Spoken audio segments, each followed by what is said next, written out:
Welcome, everybody, to the Bank on Yourself Professionals Live. I am Mark Willis, Certified Financial Planner and Bank on Yourself Professional. Happy to be in the sandwich between the coolest two kids on the block. That's Amanda Neely, CFP. Also, Bank on Yourself Professional, Brandon Neely is here rocking it. So good to see you guys both. Yeah, Good and to I be think here, we'll Mark. be Good to see you. we're going to be hanging out with some other Banking Yourself people next week in Detroit because we all come together. We hang out for a week to learn, grow ourselves, so we can help our clients grow as well. Yep, it's true. It's true. Yeah, this is kind of our little. This is the exciting week of the year where all the Bank on Yourself professionals come together. So if you were curious, we do get together in a regular way, multiple times a month. But this is one time a year we get together in person, and I think it's a lot of fun. We're usually there for a couple of days, and we're going to be there next week. But we are here to cover a lot of ground with you if you're watching live today.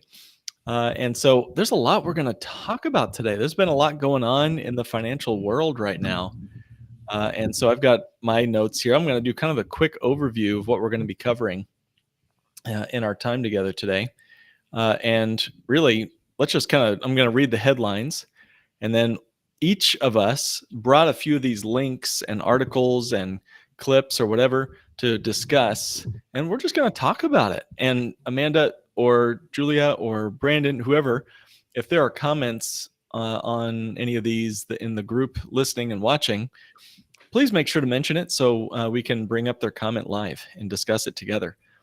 So we're going to do a quick zip through the topics we're going to discuss. There's been a lot going on. For example, on April 23rd, 2024, the Department of Labor released their final fiduciary rule, and that's going to take place if nothing changes this September, which says that the rule should, quote unquote, protect retirement investors from improper investment recommendations and harmful conflicts of interest. So we're going to talk about what that means for the OSO average investor, as well as those that are looking not so average at their financial plans. Next, we're going to jump into how some taxes are getting hit. Americans are getting hit with 50% taxes. Are you in one of the states that are being impacted? So we're going to talk about that. Next up, the Federal Reserve's folly. We're looking at inflation of almost 20%. And we're going to talk about whether or not the government is sharing the true inflation statistics with us. And also, looking at the 40% increase in the money supply just since COVID. Next up, we're going to talk about, and this is not in the order, we might jump around a bunch, by the way, but we're going to talk about, in kind of relation to that, the U.S. is adding $1 trillion of new debt every 100 days. How long did it take to build up the first trillion versus now we're getting another trillion tacked on every 100 days? What does that mean for you? What does that mean for me? We're going to talk about that. Brandon and Amanda are bringing up the Kentucky congressman that introduced a bill recently to abolish the Federal Reserve. A lot of folks wonder, what is the Federal Reserve and why do we have it and why are we getting rid of it? So Amanda and Brandon are going to bring the heat on that. We're going to jump into CFPB highlighting the hidden cost of health savings accounts. Aren't those supposed to be perfect? I mean, I thought they were the triple tax win. Right. And then next up, we're jumping into consumers expecting higher short-term inflation. Well, that's interesting. So there's, usually when they expect something, it happens. So we're going to have even more inflation coming in the second half of 2024. And we might even talk about the GameStop, the AMC soaring more and more. I think, what I see, 1,000% growth, something crazy like that. 70% each, really, since the meme trader Roaring Kitty jumped back on the scenes. So we've got all that and a lot more to cover. Amanda, Brandon, glad you guys are here and excited to see what we can cover. Let's just jump right into the first topic here first. The Department of Labor. I'm going to pull up. This is from Financial Advisor magazine because I know everyone watching this show is a regular reader of Financial Advisor magazine. No, probably not. But guess what? We're here to keep the reading out of it for you. I do want to, as people are like, oh my gosh, this is overwhelming, I'm just going to tune out. the reason we wanted to bring this up is because we care about the people that we interact with. And some of these things, these articles can get so overwhelming that you're like, oh, what do we do? And so we want to really build where, hey, how do you as an individual have control and feel that you have the at least some sense of a way to move forward on your own financial lives, because we can feel out of control in this in so many ways. And so I want to make sure again that we're not just giving you crazy information, but how do we then move this into real action? Right on, man. Totally agree. And big shout out to Jay Helms. Thanks for the heads up and hello and everything, man. Great to have you on my podcast last week too. Yeah, man. Great stuff, Brandon. You're right. We are not here to just bemoan the problems. We're here to point to a brighter future and to say you have the ability to take action and to move earnestly toward more financial certainty and control. That's what we're here for. I do not believe in just like living life floating down the stream toward the gutter. I want to move and even swim upstream if necessary. But it means knowing what's going on. So let's jump into this first article, and then I'm going to pass the next one over to Amanda to pick one of our articles out. And feel free to rearrange those on our document, Amanda, if it helps you and me. So the first one is why all financial professionals should stop supporting and even overturning the Department of Labor's fiduciary rule. And this is by an article on Financial Advisor magazine by David Macchia. And he really talks, I guess what I want to say is, here's what he says. He says, I do not believe for a moment that the individuals at the Department of Labor who wrote this rule intended so many negative outcomes. My assumption is their aims are noble, but that doesn't change the fact that the fiduciary rule is unnecessary and ill-advised and likely to damage Americans' retirement security more than strengthen it. So he goes on. I'll just do a quick summary of this article, and we can put the link in the show notes if you want to, or in the notes if you want to. But what he says here is that it seems that the fee-based advisor compensation is preferred over commissions. Okay, so what does that mean? Well, it just means that most investment advisors are charging a fee on your bucket of money. If you've got a 401k or an IRA, they're going to put a fee on your balance and then take a little piece of your money out of your pocket every year while they invest it and hopefully grow it by more than their fee costs you. That's the assets under management model. It's your assets under their management. The alternative is to charge a commission.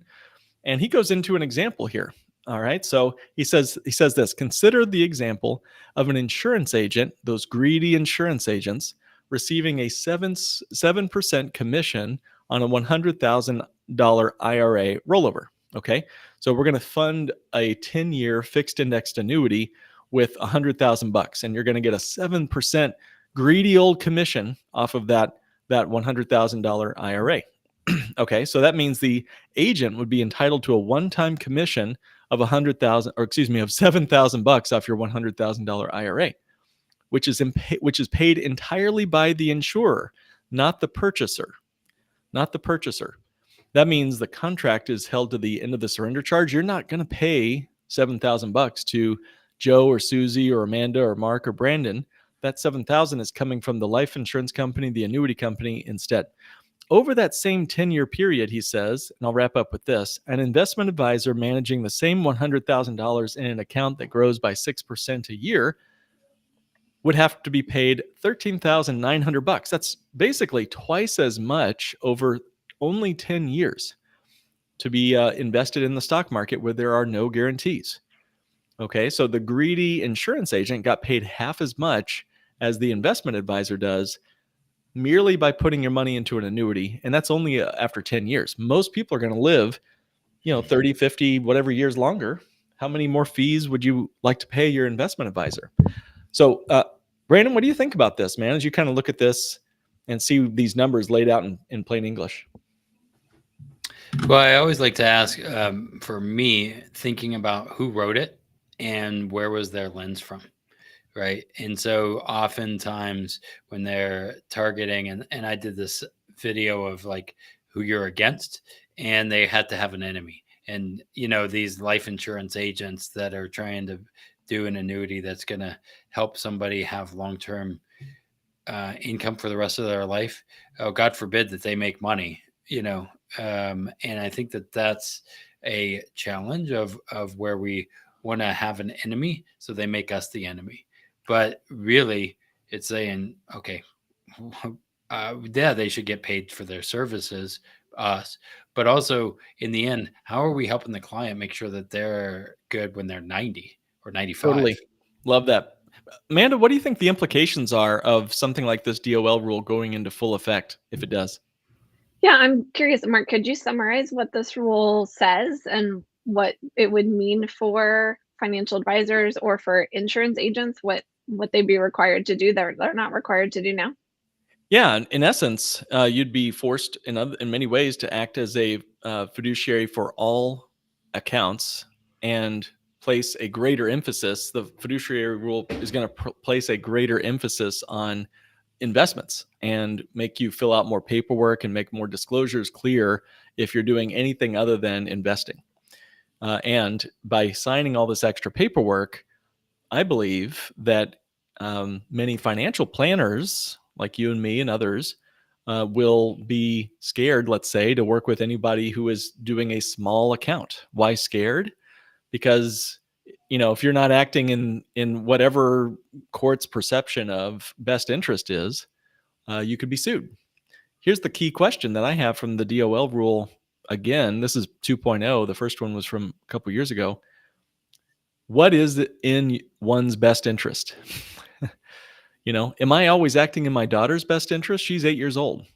I hope so. I try to, but is best interest like in what time frame, right? Like the best interest of my daughter's diet in one afternoon might be all the ice cream she can get, but the best interest over 50 years of her life, 100 years of her life, maybe giving her some broccoli is is in her best interest. So that's Well, just one of 50 different ways you could view the words best interest, which are never really clearly defined. and I think about that from best interest for our own self. I mean, what's in my best interest is to eat vegetables and do the right course diet, but I eat donuts sometimes. Yeah. And I do things that are against my best interest all the time. And so then you're putting even the individual, we know what's best for us. I mean, like literally, the American Heart Association has all kinds of stuff that we know we should do. However, do we actually do it? And that's Right. kind of a frustration on my end of saying, as I do a full financial analysis, I could have the best interest for the client. The client will still go the other direction, and we have to have all kinds of things in place. But in the end, it's like a really big challenge because they don't even know they won't even do what's in their own best interest. Well, what's going to End happen result. is the small investor is going to just be without financial advice. Mhm. Who's going to take on the little grandma that's got 75 grand in an IRA if it might be that she sues you and takes away your whole business? No, you're going to have to only work with people with large enough retirement accounts to withstand the risk of more and more and more lawsuits. The only people who win in the DOL rule as it stands today are the attorneys. Amanda, Yep. your thoughts? Anything you do to improve on something like this before we jump to the next article? Well, I guess I don't know all the ins and outs of this one, but I do know how much paperwork is already involved with, like, if you wanted to up an annuity, the type of paperwork that you need to do today versus if you wanted to open a brokerage account or a Roth IRA, you could do that in minutes, right? Where the annuity Yep. might take a lot longer. And I know that already some financial advisors or financial professionals, if they could do both, realizing the burden of the paperwork, they're going to choose the easier one. If if that easier one also gives them more asset under management fees over time, then that makes sense, right? So we've already have that system set up. My question would be, are we going to continue that system or reinforce it or make it even bigger with this rule or not? Good. I love it. Guys, let's jump to the next one here. So I see the next on my list, and I just moved it up to have a little switcheroo, is Amanda. I want to hear all about this, abolishing the Federal Reserve. Tell me all about it, and where do I sign up? Okay. Yeah, this is a law that was just introduced into the House. It's House Bill some number or other within the past couple weeks. I actually had a client that told me about it. I had no idea. And the abolishing the Fed has been introduced as a House bill before 1999, and then off and on until 2013. But it's been 11 years since we've had one of these bills introduced to abolish the Federal Reserve. And I think one of the articles that you're going to talk about is some of the questioning of the Federal Reserve's effectiveness and what it's doing. Its folly, I think, is what one of the headlines we're going to look at calls it. This is causing people to question whether we still need this institution and what kind of benefit it's serving. And we're also going to be looking at a press release at some point from the Consumer Finance Protection Bureau, which was also in the headlines recently, along with the Fed, because of a Supreme Court case, because the CFPB is under the Fed in terms of how it gets funded. And if we get rid of one, does it get rid of all of them? It's a whole can of worms. I just wanted to make sure people knew this was part of the conversation out there. What do you think about it, Brandon? Getting rid of the Federal Reserve? Yeah, so I have a friend of mine that actually works for the Federal Reserve, and we talk about it all the time because he works for the Fed, not on the money side, but in the infrastructure side. And some of the conversations we have and what they actually talk about on their even running a business of the Fed is really interesting. I was like, wow, this is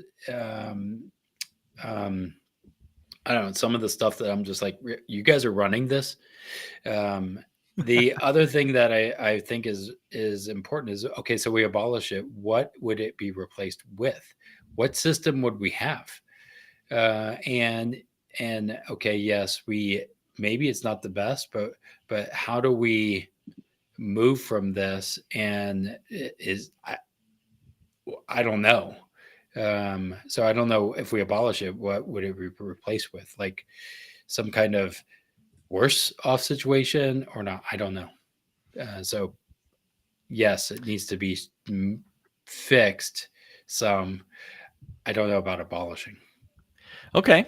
I totally disagree. I have nothing but scorn toward the Federal Reserve as a entity, and I'm okay. It's okay if we disagree. That's kind of what makes this show fun, right? Yeah.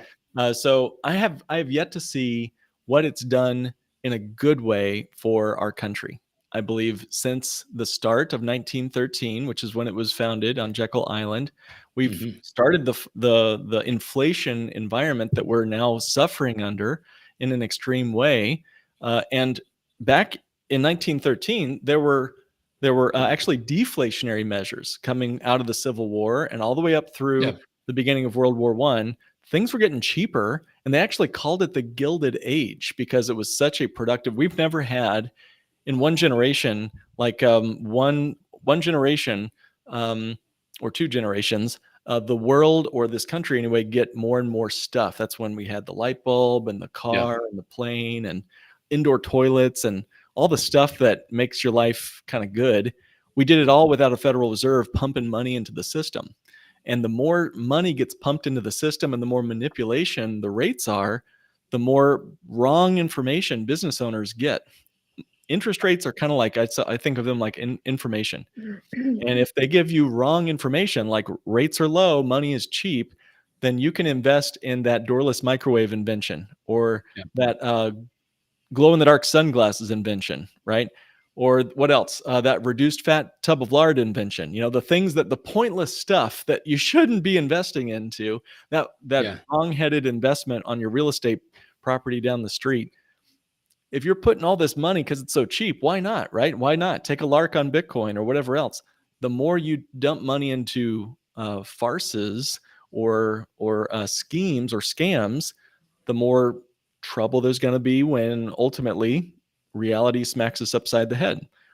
So if someone can give me a good reason for the existence of the Federal Reserve that actually helps you and me, I'm listening. So far, all I can see is that it's helping the bankers, and it Yep. sure helps Congress because they don't have to actually raise our taxes when they just, pump more money into the system or lower the interest rates or cause inflation. Inflation, in my understanding, is an unvoted on tax. So, guys, chop me down. Where am I wrong? What am I blind to there?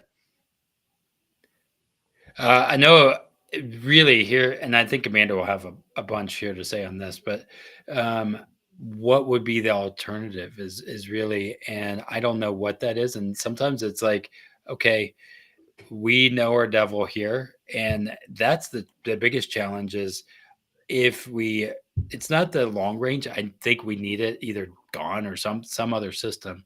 It's the immediate. If we abolished it, would we go into civil war? Who knows what would happen? What's the politics? Maybe banks would love to keep their grip on power. Yeah. And we existed just fine for 150 years as a country without a central bank. We tried it 3 times before, and they abolished it 3 times before, or 2 times before. We're still stuck with the third one, the mutation. But yeah, we go back to not having one and having local banks. I think that's where it should be. I just think that people are not, by and large, we are sheep. We just follow, and I think that that's the challenge, and we have to figure out how do we. I have no idea. I feel like maybe I'm just as less hope in that, but I do think it needs to change or something, and whatever it's any ocracy. There should be something bigger than that. And I just want to say, I am perfectly happy in my life. I have no interest in offing myself. So if the Federal Reserve is watching this, I want to stay alive. So, okay, Amanda, what are your thoughts? Yeah, I think there's power is really important, and we have to be really cautious who we let have the power in any circumstance, right? Personally or on a national level or even a global level. And my biggest concern, if this went through and the Fed was abolished, is that then we're under the thumb of these huge corporations, right? If it's not the banks, it's the Meta and the Apple and the Google and whatever that end up running the show. And I don't know that that's any better.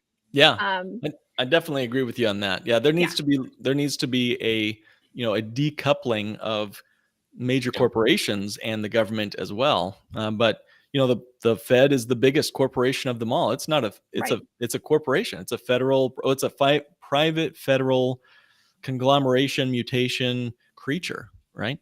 Well, as my friend who works for the Fed says, it's the biggest cartel out there. So, well, and then so we start with the first domino, right, Amanda? We knock that one down, then we go after the next and the next. And power to the people. Okay, we better keep moving for sake of time. Let's see. Next up, let's talk about this Federal Reserve folly. So that's the next one here.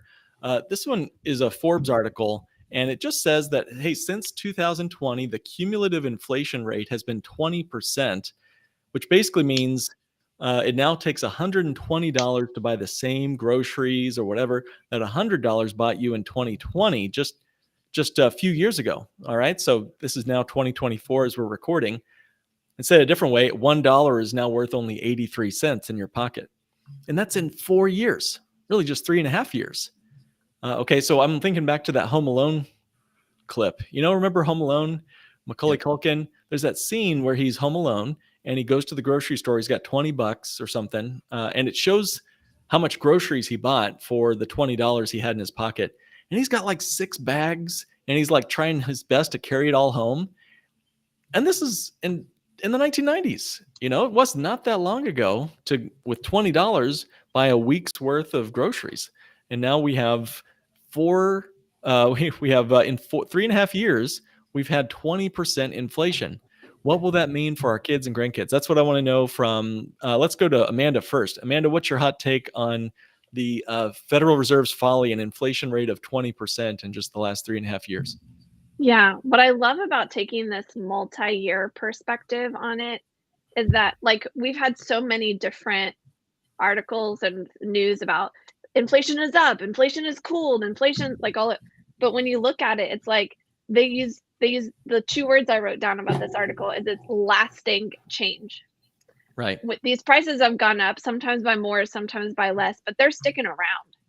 They're not going to go back down. A lot of people, when they hear that inflation is cooling or inflation rates didn't increase as much as they had before, they think, oh, prices are going down, when that's far from the truth. They're going up and they're staying up.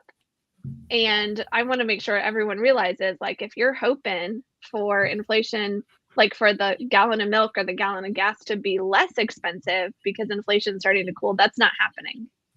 Yeah. Brandon, what do you think about this? Again, I see it in our cost of eggs and everything else, right? And it is going up, and we see this kind of stuff. However, I do think like one of the challenges, this is even with our 401k, we take a short amount of time and we don't look at the big picture. Our assets grew by 20%, right? Or whatever. And the average of this and that, and they cut out that day that it dropped, right? And so the problem is people are very short-sighted and they don't remember what happened like 2 weeks ago.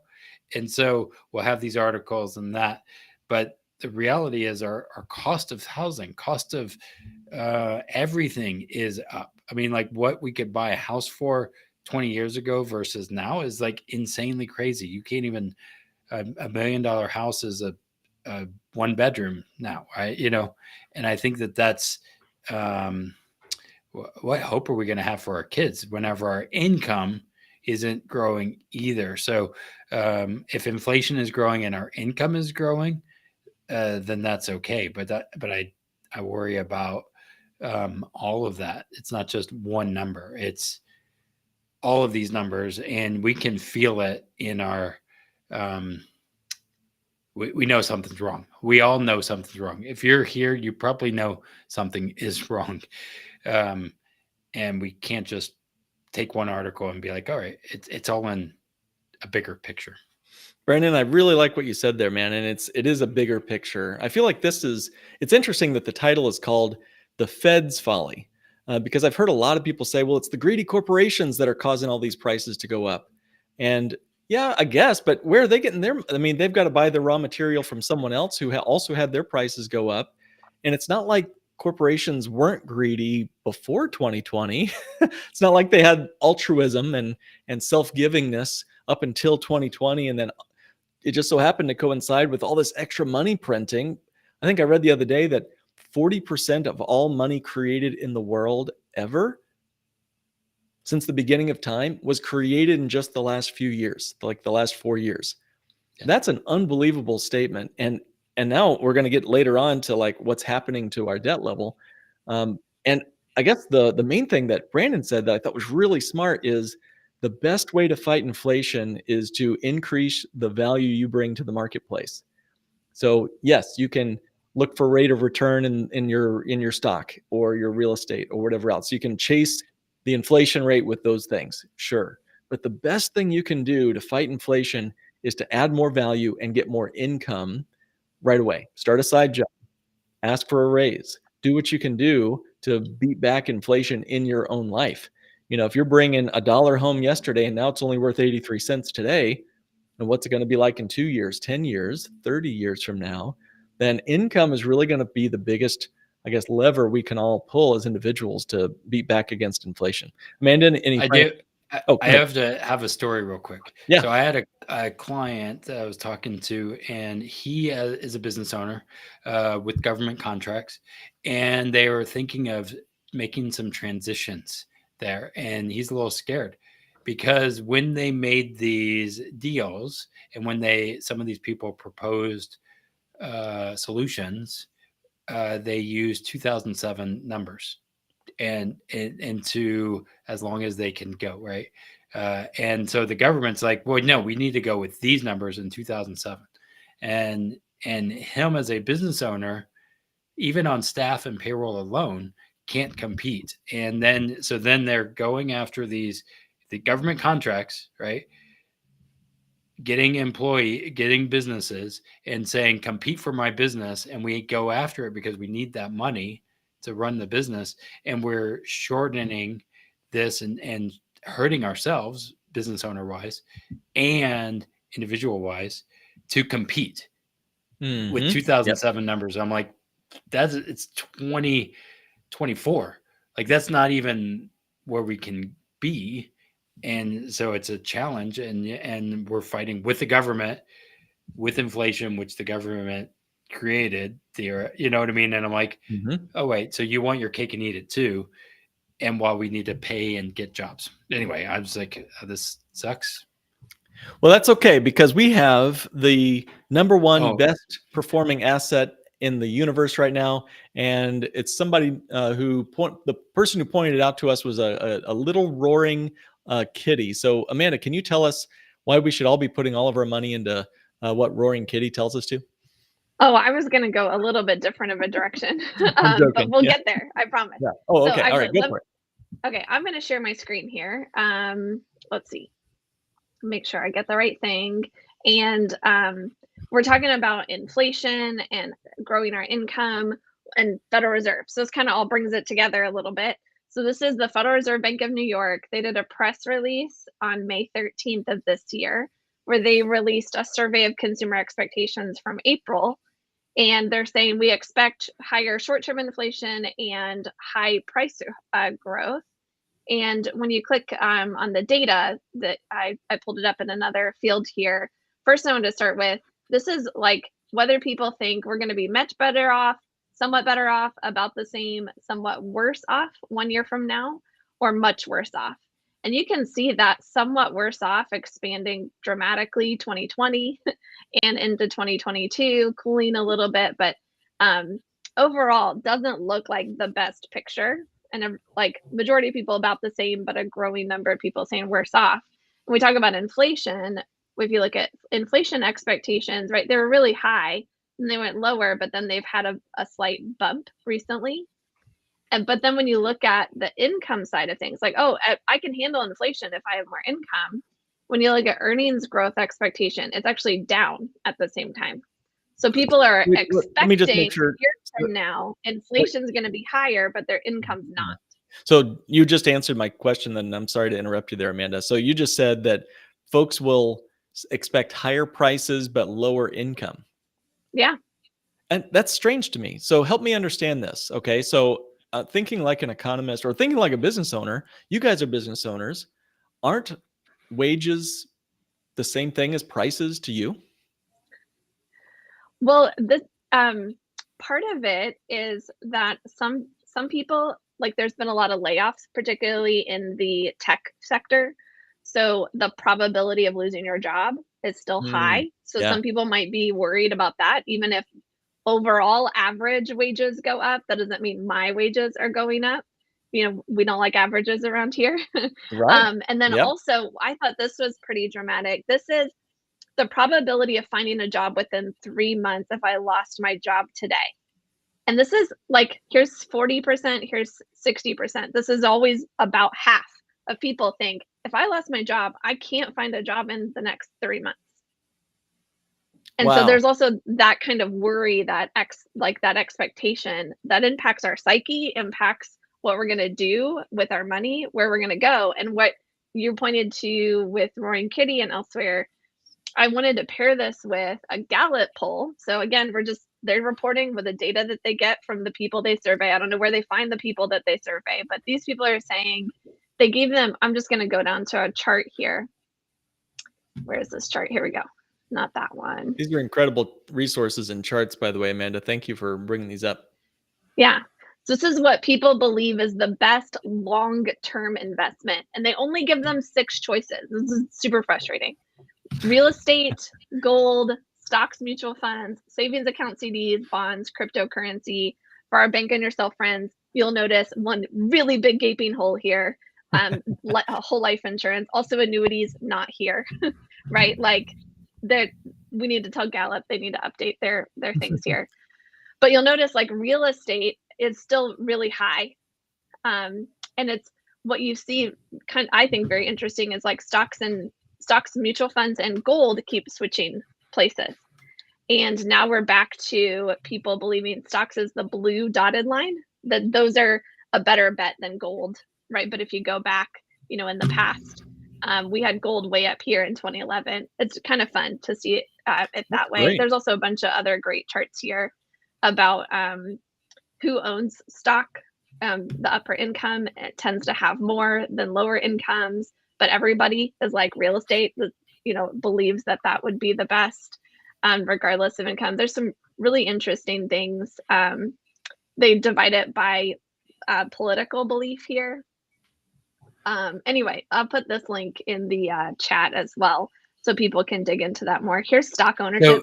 Everybody thinks everybody owns stock, but according to this, it's only 62% of the population owns stock. So I want to derail a little bit here because I just saw this article, and this was today, and this was interesting to me in knowing that, yes, the need for, if you lose a job or income, is they just said the record number, this is today, right now, record number of 401k savers have balances over $1 million. Right. And so that sounds good, but they also use interesting language. Savers in a 401k. So if you lost your job and you put it in a 401k, well, can you access that money? And all that. This again in CNN. It rose, and I wonder if this is to offset the fear somewhere else. Is they're like, oh yeah, well, we're saving, we're doing all the things. It rose 16% from a year ago. Savings rate. I'm like, that's a 401k, so it's an investment. Anyway, just looking at this and saying, okay, are we good? And people think they're saving, but as you know, and as all of us know here, that 401k, it's not all your money. People are like, yes, it's up $1 million. It's great, but it's not all our money. So it's still a tone. I'm going to put this in there too, but literally, I think it comes with that, knowing the who's writing the articles and what are they trying to say is really what I'm a little concerned about. So I'm putting that there. If you guys want to talk about that one too, that's just something I saw today. Okay, Mark, Brandon and I have been talking a lot. What's your reaction to these? Well, which one? I mean, your charts are phenomenal, Amanda. I think those really, I want to dig deeper into there was some demographic tabs there. I'd like to learn more about who said what and what their answers were. And Alan writes in there, yeah, no surprise, whole life insurance is nowhere to be found. I kind of like being under the radar in that regard. I think that's really smart. But I think there's a push against looking for the perfect investment, and then there's going to be people who jump from one to the next to the next to the next, which kind of gets us to Roaring Kitty a little bit. Because one day it's real estate, one day it's gold, one day it's bonds. You saw bonds were on that chart that you showed. Yeah. And we all thought in 2008 that real estate prices would always go up.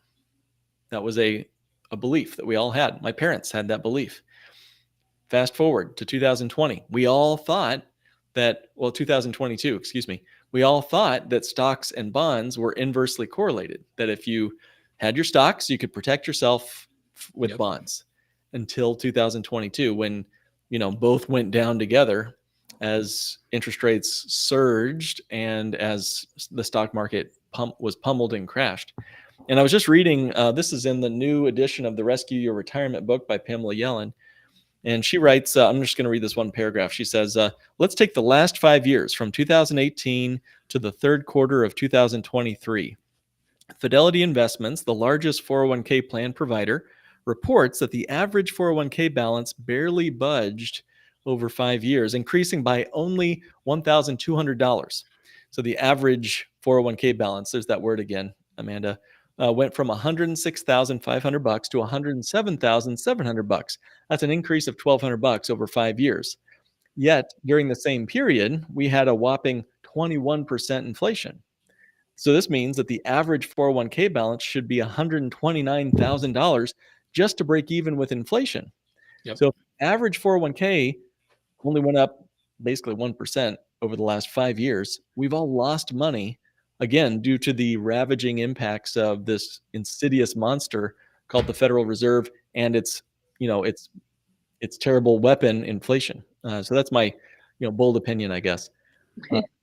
But I'd love to dig deeper into those articles, Amanda. Any final thoughts on that chart before we jump to? Did you want to say anything more about Roaring Kitty and what's going on with GameStop and AMC? Oh yeah, it's really what I see across that Federal Reserve and then the Gallup poll, and then if, for those that might not know, Roaring Kitty's back, GameStop, AMC, they skyrocketed on Monday. They've started falling again, but kind of this search for like high yields, this craving to speculate and gamble away, right? Like that when we feel insecure, when we feel scared about the future, uncertain, we could lose our job and not be able to find one for more than 3 months, all those things.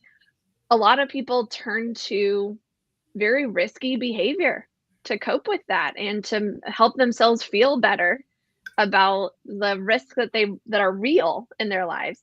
And you know, the Not Your Average Financial Podcast, you do such a great job of helping people say, like, you don't need to solve insanity with more insanity. You don't need to solve risk with more risk. That's actually not like, but that's as much as like human desire, we kind of feel that.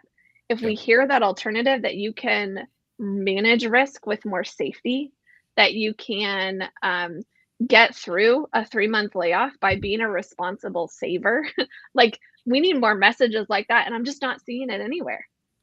Yeah, it feels like you're doing so. You got to do something when the market's crashing, or you lost your job, or you're 60 years old and you had a divorce, God forbid, or something like that, or a medical emergency, and your 401k just became a 201k, and you're like, how am I going to make it?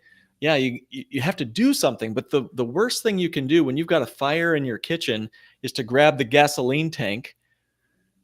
You're doing something, but it could make the situation worse. So yes, taking more risk. Brandon, I know you talk a lot about this.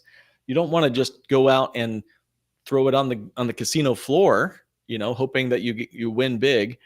And I feel like a lot of people, like you said, Amanda, so well, are seeing the GameStop, the AMC. Sure, if you want to take a flyer, if you want to throw some money away, if you want to see if it makes a little money, great. But if it's money you cannot afford to lose, like you guys talk about, that's where people get really burned. I just met a lady yesterday. She received a fairly large inheritance, and she had given some of it to an annuity account that I had helped set up for her. But another large portion of that inheritance went to an investment advisor who shall remain nameless. She gave him about 150 grand or so. No, I'm sorry. She gave the investment advisor $200,000. It went up to $280,000. And now it's crashed down to $120,000. And she's 70, early 70s. This is all happening to her. And she can't afford, just to give you some details, she can't afford to lose that kind of money at this point. And I felt angry that the investment advisor did that to her. But what are you going to do? You can't save everybody. You can just say, hey, why not choose the fire extinguisher rather than the gas tank to put out your fire? So I want to go back to the very beginning and think about that DOJ rule or whatever it was. And you know how we said the annuities. The OJ rule? Is he coming? Yeah. What is it? If the glove does not fit. Okay, no. The DOL rule. Okay, that's right. DOL rule. Yeah, there you go.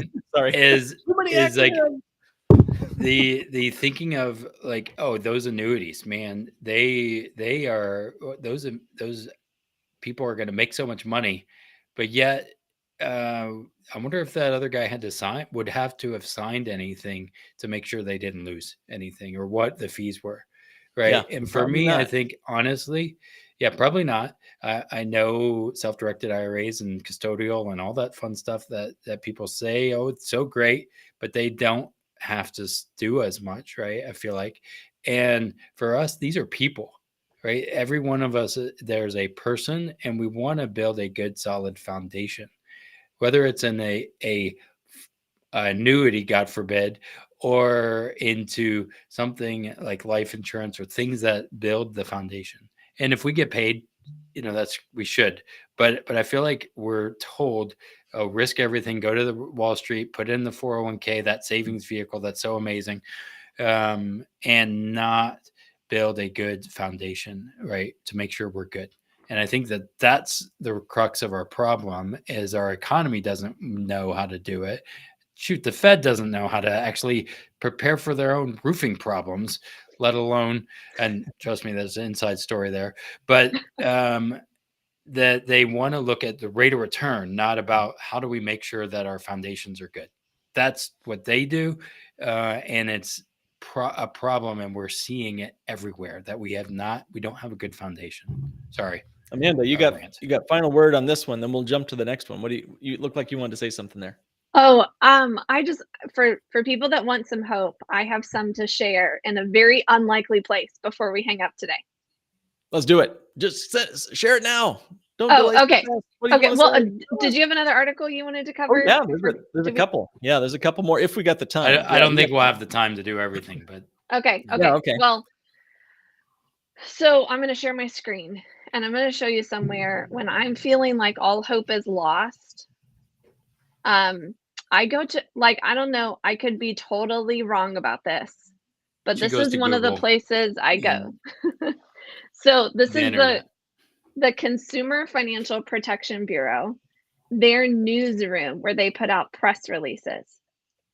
And I can see, like, they're taking action against Western benefits for swindling student loan borrowers, like real, like putting money back into the pockets of real Americans. Like, you can go up here to topics and you can look at something like credit cards and just see like the action they're taking to, lower late fees or different things like that. But this is where I also found I also love to look for scams, and like, this is a great place to look for scams. How are people getting scammed? How are they losing their money? And this is where I found that health savings accounts, that they just had this article letting people know of the hidden costs of health savings accounts. And that, it shares there's approximately 36 million holding more than 116 billion, which, like in an economy, where $1 trillion of added debt is happening every 100 days, isn't a huge amount.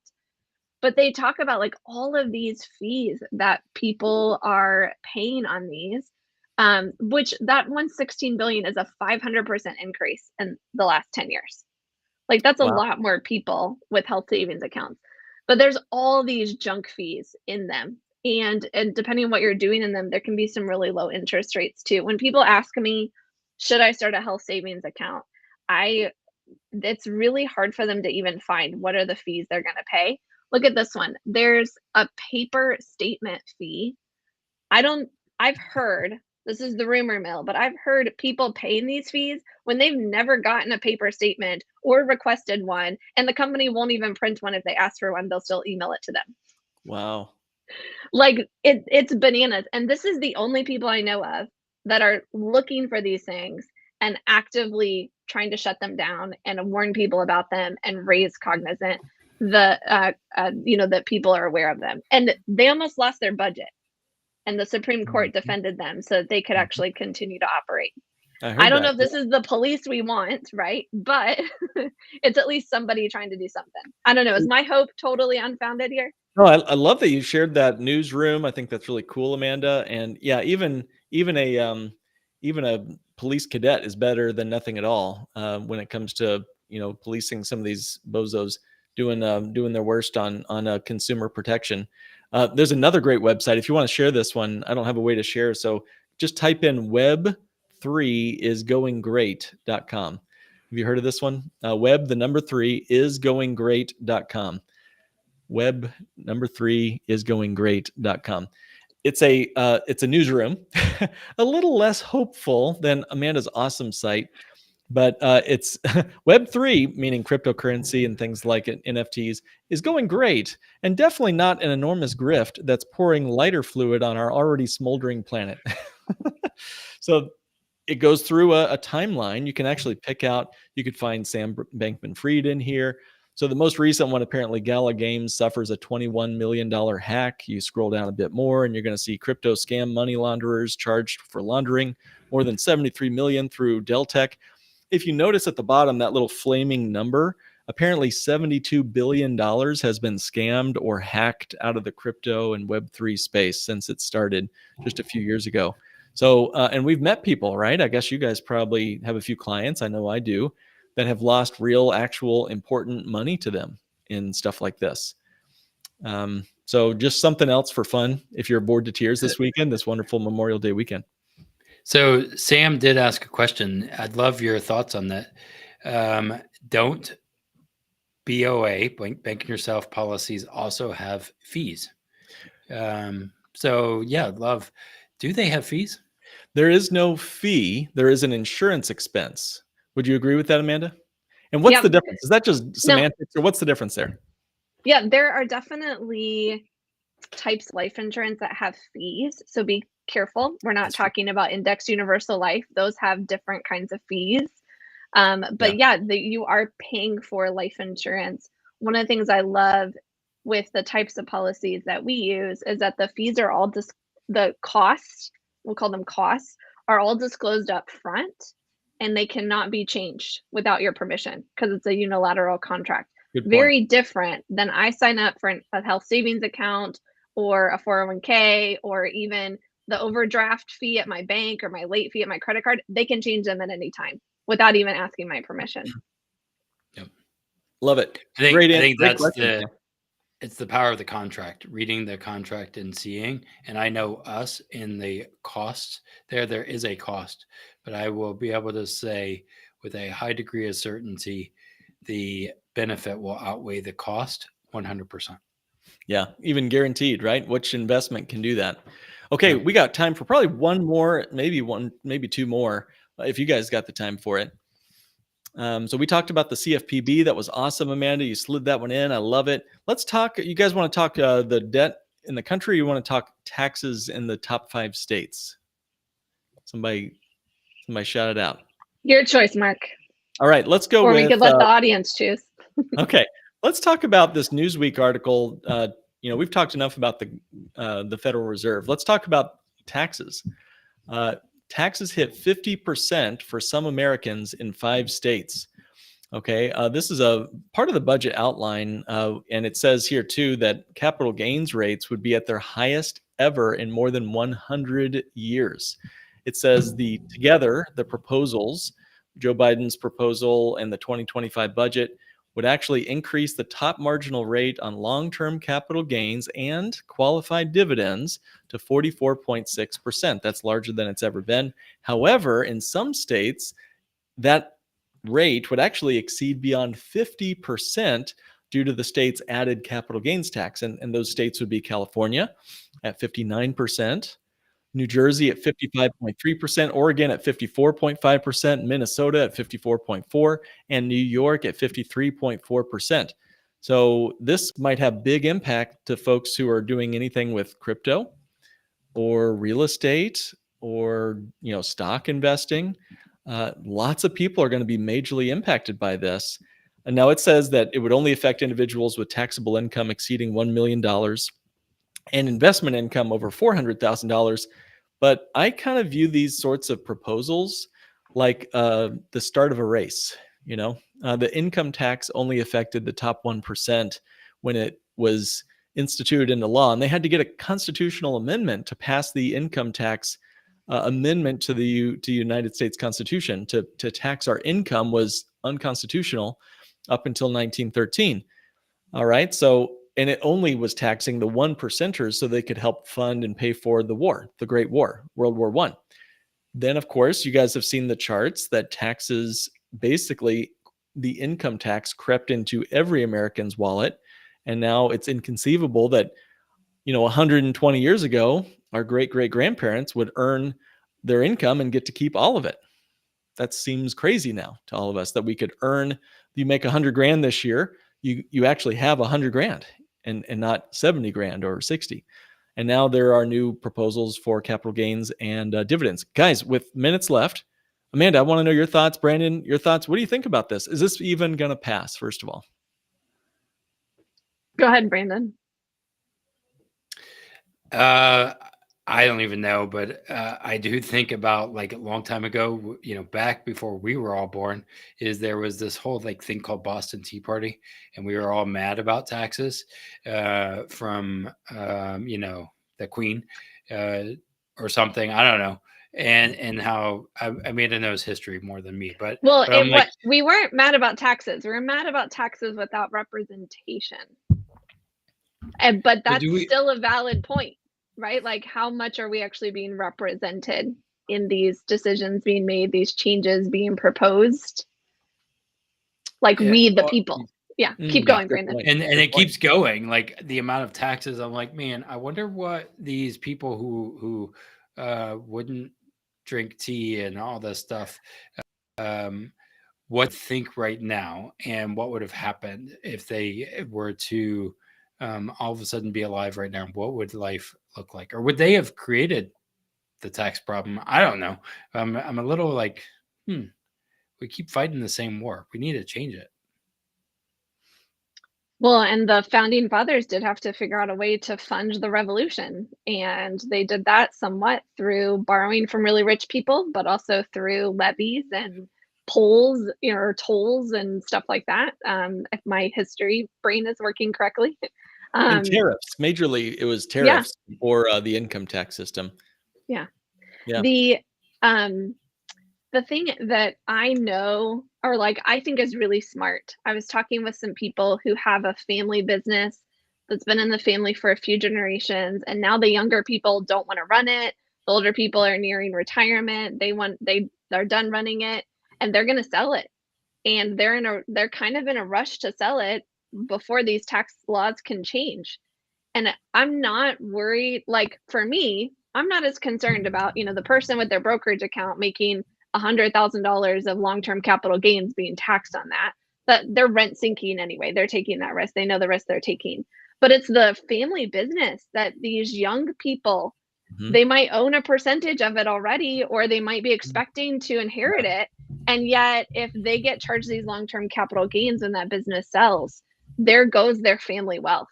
Can you imagine that? Can you imagine that? Working your entire life to build your business, you're risking your life. You're getting up at 5 a.m. every day. You're staying late. You're putting your life and your business and your family on the line. And then the IRS or government takes half of your business away from you.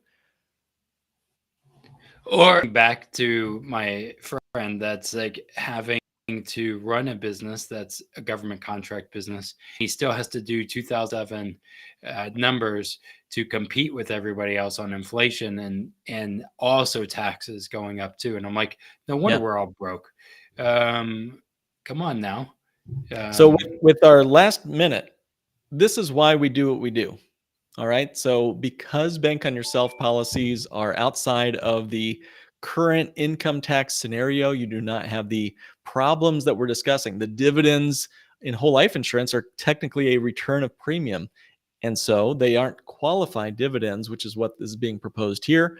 You're also not going to receive any capital gains taxes. You're also not participating in the Federal Reserve's malarkey, to coin a common phrase, because you're looking outside of the banking system to put your resources. You're building, as Brandon said so well, a contract. Is it perfect? Is it some sort of panacea? Should we call Roaring Kitty? No, it's got its own things that you got to overcome the cost of insurance. You got to be patient with your cash and capital. But for the patient person, there can be great benefits and the future can look really bright. Guys, final thoughts, comments on anything we've shared today as we wrap up? I think we're good to go. I know I have to run to a meeting, but here's the thing I want you guys to know. If you guys like this, put it in the comments, share. We'll do more of these kind of rants or rambles about the actual economy. I mean, we like to talk about life insurance and the Bank on Yourself policies, but we also know, man, some of the stuff is going so fast, you can't keep up with it, let alone, sometimes us. I'm like, oh my gosh, really? This is new. And so we'd love to do more to help you. And if you like this, put a comment, let us know, and we'll do more battles, not with each other, Maybe some, I mean, we did have a little back and forth on the Fed, but yeah, if there's any of that there, let us know. And also don't forget, like, subscribe, share. We want to help more people because it's important. I mean, this is super important for you, your family, the people around us. Yeah, and I just want to say thank you, Mark, for joining us. Thanks, Brandon, for sharing your perspectives. Everybody, always remember that we're sharing opinions and ideas, particularly when things come to investing or taxes. You want to be following up with somebody that knows your specific situation to Well talk said. about how do I make some sane choices for me and for my family with the uncertainty and with the risk that I feel like I'm taking. Woo! All right. There's so much good opportunity here, guys. Thank you for joining us for this month's Bank on Yourself Live. We'll be back next time. See you soon. See ya.